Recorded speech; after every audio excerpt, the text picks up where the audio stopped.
Dengan ijazahnya, saya tadi jelaskan. Proses pendidikan di Jepang itu kan sudah jelas. Ada paper, ada proceeding, ada poster. Poster itu semacam seperti ini. Poster nanti kita dipresentasikan, nanti didatangi banyak orang tanya-tanya dan sebagainya. Itu bagian dari proses proceeding. Proceeding berapa minimal paper yang akan dihasilkan. Nah, saya dulu ada 5 paper proceeding, ada 1 paper utama. Ini adalah proses riset yang panjang sampai papernya ini. Baru kemudian masuk ke disertasi. Nah, disertasi inilah baru dapat ijazah dan transkrip. Nah, transkrip ini bicara tentang kita ambil kuliah. Ada kuliah apa saja. Yeah. Nah, makanya di transkripnya beliau itu kok saya Tapi ada Pak? Transkripnya kan ditampilkan sama dia. Ada perkuliahannya? Kalau subjeknya sih ada. Subjeknya ada, tapi standar transkrip orang yang kami lulusan Jepang itu namanya academic transcript, bukan sertifikat tulisannya. Oh, punya beliau sertifikat? Sertifikat. Nah, di situ kan harus ada nomor mahasiswa, ada kode mata kuliah, kemudian ada subjeknya, subjek itu mata kuliahnya. Lalu tahun diambil, tahun pertama, tahun kedua. Nah, biasanya S3 itu tahun pertama dan tahun kedua tuh harus sudah selesai. Di tahun ketiga tuh full untuk disertasi dengan paper. Walaupun kombinasi di tahun pertama dan tahun kedua tuh ada proceeding dan sebagainya. Nah, ini proses harusnya kan harus dilalui. Nah, yang kita temukan kemarin adalah banyak hal. Ijazahnya beda banget dengan lulusan Yamaguchi. Mohon maaf saja, saya tidak menuduh. Tapi kalau kita bandingkan aja, sudah beda. Satu capnya sudah ketinggalan satu, ya.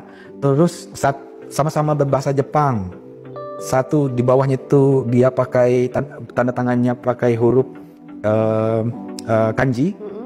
Sebelahnya dia tanda tangan biasa. Itu 2 hal yang berbeda. Saya lihat ijazah saya di rumah pakai kanji. Yang versi bahasa Inggrisnya yang tanda tangan biasa. Nomor mahasiswa punya dia cuma nomor saja. Seharusnya ada kode nomor kode jurusan dengan kode nomor ijazahnya. Nah, lalu ini yang menarik. Ya, makanya saya bilang waktu di podcast itu, kalau menipu sih ya tipu yang bahasa Inggrisnya aja. Kalau Jepangnya jangan. Karena gini, mereka itu kalau mencetak huruf, mereka ukur pakai mistar.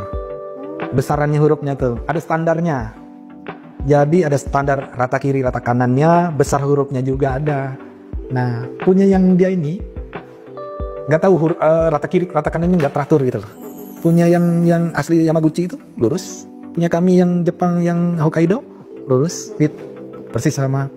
Nah, yang fatal adalah tahun kelulusannya.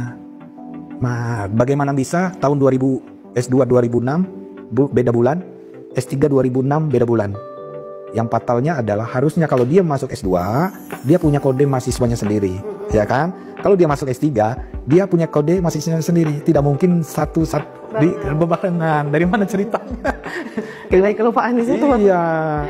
Jadi dia tidak menguasai tulisan Jepang pun tidak menguasai. Walaupun saya juga tidak sepenuhnya menguasai ya.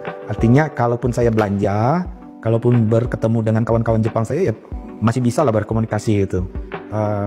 Apalagi kalau di pelosok, waktu kita mau panen apel, panen buah atau kentang di sana kan mereka nggak pakai bahasa Inggris, pakai bahasa Jepang.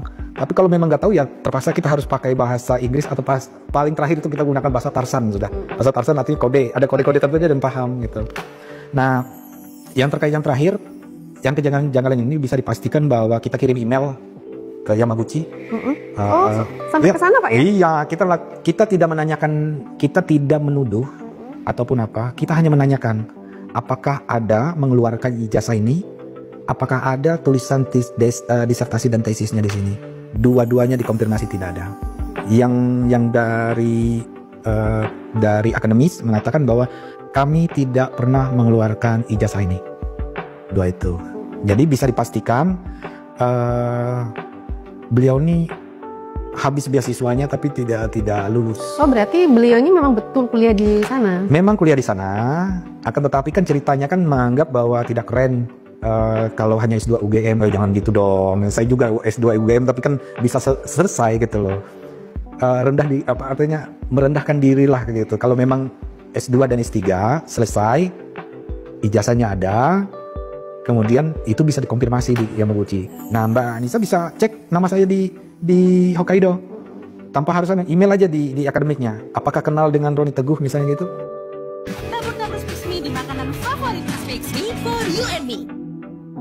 Mereka akan jawab, oh ini alumni kamu nih. Paling gampang adalah mengecek tulisannya. Tulisannya itu di Jepang itu database-nya kan lengkap. Karena di tahun 2000 ada keputusan atau ada peraturan setiap mahasiswa doktoral harus mempublikasikan disertasinya. Nah, pertanyaan terakhir ada sanggahan katanya. Disertasi saya terkait dengan intelijen negara. Peraturannya ada di Yamaguchi adalah tidak ditampilkan disertasinya, cukup abstraknya. Nah, abstrak artinya orang tidak membaca keseluruhan datanya itu, tetapi Secara umum aja. ya, yang dilindungi itu kan misalnya informasi paten, informasi kesehatan, informasi intelijen negara.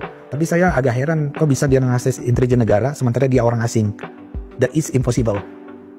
Tidak mungkin orang asing itu bisa mengakses data intelijen negara sekuat atau setangguh Jepang. Tidak mungkin. Jadi yang kalau dua hal ini, satu ijazah dengan disertasi dua-duanya sudah dikonfirmasi oleh Yamaguchi, kita pastikan dia yang beredar itu kertas HPS, transparan lagi, tidak ada map. Berarti ini tidak perlu ke digital, itu udah kasat mata bisa betul. kelihatan. Kita tidak perlu analisis digital dan sebagainya. Cukup dibandingkan saja sudah tahu bedanya. Iya. Dan saya yakin anak SD pun